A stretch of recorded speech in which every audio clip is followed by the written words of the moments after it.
چلے ہم بھی ذرا آپ کی اجازت ہے ادھر جاتے ہیں. مفتی ولی کو میں شامل گفتگو کرنا چاہوں گی. مفتی صاحب بہت شکریہ آپ آئے.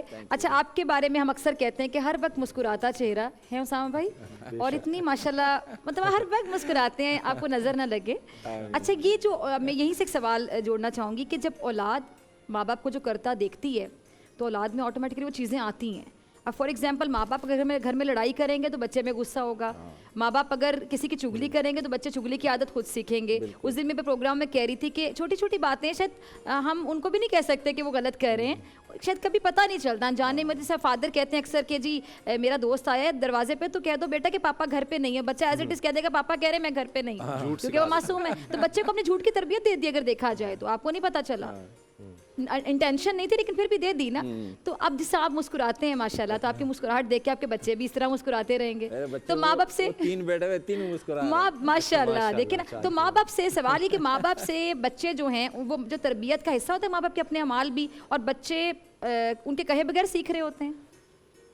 ڈاکٹر فضا, اسامہ بھائی, میں شکر گزار ہوں آپ دونوں کا کہ آپ سب کو ہنساتے بھی ہیں, اور سب وہ جو تم مسکراؤ تو سب مسکرائے والی بات ہے نا. واہ واہ بے شک. جس بات کی طرف آپ نے اشارہ کیا, بعض مرتبہ آپ کے سوال کے اندر بہت اہم پہلو ہوتا ہے جس پر فوکس کرنے کی ضرورت ہوتی ہے. وہ یہ کہ تربیت اولاد تربیت اولاد تربیت اولاد ایک ایسا موضوع ہے کہ اس پر بہت ساری کتابیں لکھی گئی ہیں, پی ایچ ڈی کے مقالے تھیسز لکھے گئے ہیں تربیت الاولاد فی الاسلام, یعنی اردو میں بھی, عربی میں بھی, انگلش میں بھی, مختلف زبانوں میں.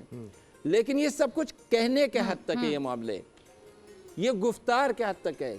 آپ کے سوال کے اندر جو پہلو ہے وہ کردار کا ہے کہ ہم گفتار کا, تو جو اقبال نے کہا ہے نا کہ گفتار کا تو غازی بن سکا, کردار کا غازی مطلب پریکٹیکلی بتانا ہے آپ نے کر کے. پریکٹیکلی میرے بچوں کو یہ اندازہ ہونا چاہیے کہ میرے ابو یا میرے کوئی بھی ابو ہو, وہ جھوٹ نہیں بولتے ہیں, وہ دغا نہیں کر دیتے ہیں, وہ فراڈ نہیں کرتے ہیں, وہ وعدہ خلافی نہیں کرتے ہیں, وہ اخلاقیات کے دائرے کو کراس نہیں کرتے ہیں, وہ حدود کو کراس نہیں کرتے ہیں. اگر میں اور میری بیگم, میاں بیوی دونوں, یا میں اور میری ماں, میں اور میرے والد, میں اور میرے بڑے بھائی, میں اور میرے بچے, اگر ہم گھر میں ایسا ماحول دیں گے کہ جس سے یہ جو یونیورسٹی ہے, یونیورسٹی میں تعلیم بھی ہے لیکن یونیورسٹی آپ کو ایک ماحول بھی فراہم کرتی ہے. دانشگاہ کا مطلب کیا ہے کہ وہاں آپ کو ماحول فراہم ہو. میں کینٹ میں رہتا ہوں, میں اکثر اپنے بچوں کو کہتا ہوں کہ یہ پورا کینٹ جو ہے نا, یہ بہت بڑا ایریا ہے, یہ ایک بہت بڑی یونیورسٹی ہے. اس میں آپ کو گاڑی 45 پہ رکھنی ہے, آپ کو ایم پی ملٹری پولیس سے اس طرح بات کرنی ہے, آپ کو جو ہے جہاں رکنے کا ہے وہ اشارے کیسے ہیں, ہوٹل پہ جانے, تمام چیزیں. تو یہ ایک ماحول وہاں جو ہے نا دانشمندی کا اور وہاں سیکھنے کا ہے. تو یہی ماحول میں اور آپ سب ہم اپنے گھروں میں دے دیں. ایک بیماری ہماری یہ ہے کہ بھئی ماں کی گود سب سے پہلا مدرسہ ہے, تمام تر ذمہ داری ماں پہ ڈال دو. بھائی ماں کمزور مخلوق ہے, بیمار بھی رہتی ہے, ان کی جان بھی اتنی, باڈی کے لحاظ سے بھی اس میں اتنی پاور نہیں ہے.